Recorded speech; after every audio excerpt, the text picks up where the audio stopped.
Amazon seller के इस video के अंदर दोस्तों आज मैं आप लोगों को बताऊंगा कि अमेजॉन में जो प्रोडक्ट टैक्स कोड होता है वो क्या होता है और इसके क्या फायदे हैं। दोस्तों हम इंडिया में अगर सेल करना चाहते हैं तो जीएसटी, एचएसएन कोड, इस तरीके की बहुत सारी टैक्स से रिलेटेड इंफॉर्मेशन मैं आपको आज इस वीडियो में दूंगा जो आपको हेल्प करेगी इस अमेजॉन सेलर या किसी भी मार्केट प्लेस पे ऑनलाइन अगर आप सेल करना चाहते हो तो ये इंफॉर्मेशन आपके पास होनी चाहिए। तो दोस्तों बेहद इंपॉर्टेंट वीडियो है ताकि आप कुछ भी लीगल या टैक्स से रिलेटेड इश्यूज में ना फंसे। तो अगर आप अमेजॉन सेलर कोर्स के साथ साथ अदर डिजिटल मार्केटिंग स्किल सीखना चाहते हो फ्री ऑफ कॉस्ट बिना पैसा लगाए तो आप सीख सकते हो, बिकॉज ऑलरेडी चैनल में 1000 से ज्यादा वीडियोस है विद लेटेस्ट कंटेंट और आने वाले एक साल के अंदर हम 1000 नए वीडियोस 30-35 नए कोर्सेज ला रहे हैं ताकि आप लोगों को इन डेप्थ प्रैक्टिकल ट्रेनिंग मिलती रहे। तो दोस्तों अगर अभी तक चैनल सब्सक्राइब नहीं करा है तो तुरंत कर लो ताकि आप कुछ मिस ना करें। चलते हैं और सीखते हैं। Digital marketing services, coaching, consultancy लेने के लिए वेबसाइट marketingfundas.com पे आप जा सकते हो या कॉल कर सकते हो। तो दोस्तों आज हम आपको इस वीडियो में बताएंगे कि आप अमेजॉन सेलर पे या किसी भी मार्केट प्लेस के ऊपर अगर आप अपने प्रोडक्ट सेल करते हो तो प्रोडक्ट टैक्स कोड बेहद जरूरी होता है। दोस्तों प्रोडक्ट टैक्स कोड क्या है? क्योंकि आप अगर किसी भी कंट्री में काम करते हो तो उस कंट्री के कुछ टैक्सेस होते हैं, ऐसे इंडिया के भी अपने टैक्सेस हैं। तो अमेजॉन कैसे आपको अपने उन्होंने एक इंडिया के हिसाब से टैक्स कोड बना रखे, प्रोडक्ट टैक्स कोड जिसको बोला जाता है, हम वो भी आपको बताएंगे और जीएसटी के अलग अलग स्लैब्स हैं वो भी आपको बताएंगे और किस तरीके से आप ये सब चीजें फाइंड आउट खुद से कर सकते हो और इनकी इंपॉर्टेंस क्या है ताकि आप एक्स्ट्रा पैसा ना दो, आप बिल्कुल सही चीजों को आप एनालाइज करो, उनको पुट करो ताकि आपका पैसा वेस्ट ना हो या आपको कोई टेक्निकल दिक्कत ना आए। तो दोस्तों बेहद इंपॉर्टेंट वीडियो है। अब टैक्स कोड क्या है? प्रोडक्ट टैक्स कोड जैसे कि आप यहां देख सकते हो, प्रोडक्ट टैक्स कोड जिसको पीटीसी बोला जाता है वो कोड्स होते हैं in seller central that are mapped to GST rates. मतलब जो जीएसटी रेट्स इंडिया के अंदर हैं अलग अलग प्रोडक्ट अलग अलग इंडस्ट्री के उनको लिए वो बने हुए हैं ये जो प्रोडक्ट टैक्स कोड्स होते हैं जो कि इंडियन गवर्नमेंट और हमारी पॉलिसीज और हमारे जीएसटी के हिसाब से हैं। और दोस्तों जो रिक्वायरमेंट होती है प्रोडक्ट टैक्स कोड्स की वो अप्लाई करने के लिए suitable GST charges on products at Amazon के आप सही जीएसटी चार्जेस आपको देने पड़े, ठीक है। तो और वो नॉर्म्स मैच होनी चाहिए इंडियन गवर्नमेंट से। अब जीएसटी क्या होता है? जीएसटी होता है गुड्स एंड सर्विसेज टैक्स, ठीक है, जो इंडिया के अंदर मैंडेटरी है। It is an indirect tax used in India on the supply of goods and services. ये डायरेक्ट टैक्स नहीं लिया जाता इनकम टैक्स की तरह, ये इनडायरेक्ट होता है जो गुड्स और सर्विसेज पे लिया जाता है जो हम यूज करते हैं। तो पर्पस क्या होता है जीएसटी का? Is to simplify and unify the indirect tax structure in all India on goods and services. GST applicable नहीं होता लिकर पे एंड पेट्रोलियम प्रोडक्ट्स पे। These are 5 petroleum products on which GST is not applicable, जिन पे GST नहीं applicable होता जो petroleum में है, जैसे कि क्रूड ऑयल है, डीजल है, पेट्रोल है, नेचुरल गैस है एंड एटीएफ है। इनके अपने अलग टैक्स स्लैब्स होते हैं जो गवर्नमेंट ने अलग कर रखे हैं, ठीक है, वो जीएसटी में नहीं आते। और यहाँ पर इंडिया में 4 मेनली जीएसटी स्लैब्स हैं, टैक्स स्लैब्स हैं, जो कि 5%, 12%, 18% और 28% है, जिसमें मेजरली सारी गुड्स एंड सर्विसेज आ जाती हैं। अब दोस्तों ये सबसे इंपॉर्टेंट टेबल है प्रोडक्ट टैक्स कोड्स की, ठीक है। अब ये क्या है? अमेजॉन ने, आप देख रहे हो अमेजॉन के प्रोडक्ट टैक्स कोड्स, ये अमेजॉन ने हमारे इंडिया के जीएसटी स्लैब्स के हिसाब से बना रखे हैं। अब ऐसे जो इनका पहला जो टैक्स कोड है वो 0% है। वो ऐसे प्रोडक्ट्स या सर्विसेज हैं जिन पे टैक्स नहीं लगता, इंडिया के अंदर जीएसटी नहीं लगता। कुछ ऐसे हैं जिनमें सबसे कम लगता है 0.25, कुछ ऐसे हैं जिनमें 5% लगता है, जैसे कि कपड़े वगैरह होते हैं, दूसरे जो आइटम्स होते हैं, ठीक है।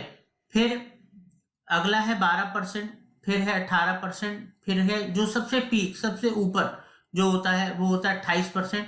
और कुछ ऐसे भी प्रोडक्ट्स हैं जिन पे 28% के जीएसटी स्लैब में तो वो आते हैं, मगर उसके साथ साथ उन पे एक्स्ट्रा टैक्सेस भी लगाए जा सकते हैं, जैसे कि अगर कोई टोबैको या लिकर वगैरह से रिलेटेड प्रोडक्ट्स हैं तो वो सब चीजें। अब दोस्तों इस वजह से उनके स्लैब्स नॉर्मल जीएसटी से बिल्कुल अलग और ज्यादा होते हैं। अब ज्वेलरी की बात करें तो 3% होता है, तो इस तरीके से अलग अलग होते हैं। अब दोस्तों आप कैसे चूज करोगे जीएसटी स्लैब अपने प्रोडक्ट के लिए?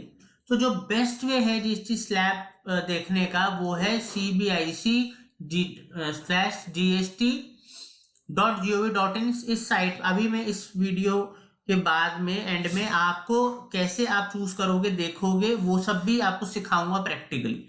After every GST council meeting GST rates हमेशा रिवाइज होते हैं, थोड़ा उनमें बदलाव होता रहता है। To find the GST rate, you will need to find HSN code, SAC number जो है आपको अपने प्रोडक्ट सर्विसेज के लिए आपको HSN कोड पता होना चाहिए, तो उसके हिसाब से आप अपना बिल्कुल सही जीएसटी रेट ढूंढ सकते हो, पता लगा सकते हो। तो दोस्तों by HSN number you will easily find GST tax slab. अब HSN या SAC नंबर्स क्या है?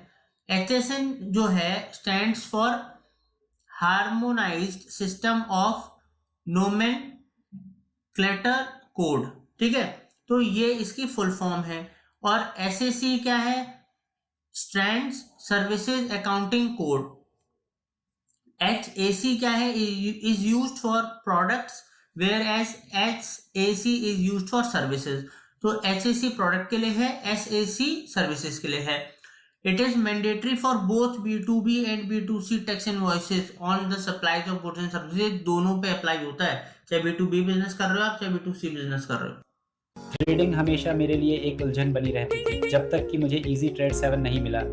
यहाँ पर आप देख सकते हो इस समय हम साइट पर हैं, central board of indirect taxes and custom GST की साइट पे हैं। यहाँ पर जब आप आओगे तो सर्विसेज के सेक्शन में इधर जीएसटी रेट्स आ रहे हैं। जब आप जीएसटी रेट्स पे जाते हो तो यहाँ पर आप देखो HSN वगैरह और अलग अलग कोड्स देख सकते हो। यहाँ पर आप आइए, यहाँ पर आप स्लैब्स देख सकते हो, ठीक है, गुड्स रेट्स बुकलेट है, पूरी की पूरी सर्विस रेट बुकलेट है।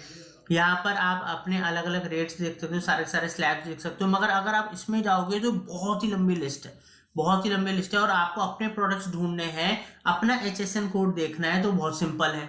सीधा आप गूगल पे जाओ, मान लो मेरे को हैंडबैग का देखना है तो HSN कोड फॉर हैंडबैग्स, ठीक है।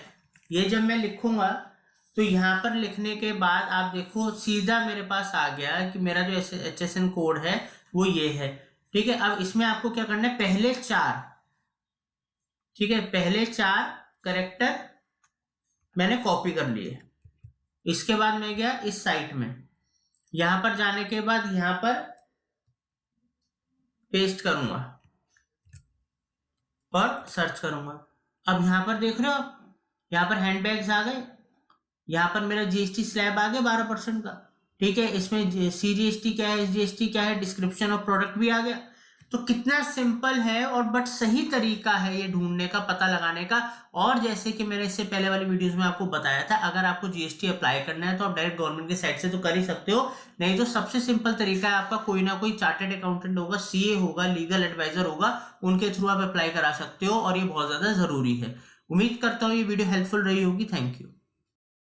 तो दोस्तों उम्मीद करता हूँ ये वीडियो आप लोगों को बेहद पसंद आया होगा। पसंद आया तो कमेंट सेक्शन में बताइए, और अगर आप डिजिटल मार्केटिंग सर्विसेज हमारी एजेंसी से लेना चाहते हैं या आप डिजिटल मार्केटिंग ट्रेनिंग लेना चाहते हैं डायरेक्ट मुझसे, तो आप हमारे वेबसाइट marketingfundas.com पर जा सकते हो या हमारे दिए हुए नंबरों पे कॉल कर सकते हो। दोस्तों सोशल मीडिया पे हमें जरूर फॉलो कीजिएगा फॉर लेटेस्ट अपडेट। और एक नई जानकारी आप लोगों के लिए दोस्तों, फेसबुक और लिंक्डइन का ग्रुप मार्केटिंग फंडास द्वारा लॉन्च करा जा चुका है, उस पे आप आके ज्वाइन हो सकते हो, आप अपनी नॉलेज शेयर कर सकते हो, ताकि डिजिटल मार्केटिंग के दूसरे लोगों को भी आपकी नॉलेज का फायदा हो। आपको भी वहां से डिजिटल मार्केटिंग के लेटेस्ट अपडेट्स और प्रोफेशनल्स के संग ज्वाइन करने को मिलेगा, एक कम्युनिटी के अंदर आप रहोगे। तो दोस्तों डिस्क्रिप्शन में लिंक दिया है, तुरंत ग्रुप को ज्वाइन करें और डिजिटल मार्केटिंग की नॉलेज को बढ़ाएं और उसकी नॉलेज को अपने तक समेटें। तो दोस्तों, उम्मीद करता हूं पसंद आया होगा ये वीडियो। Thank you.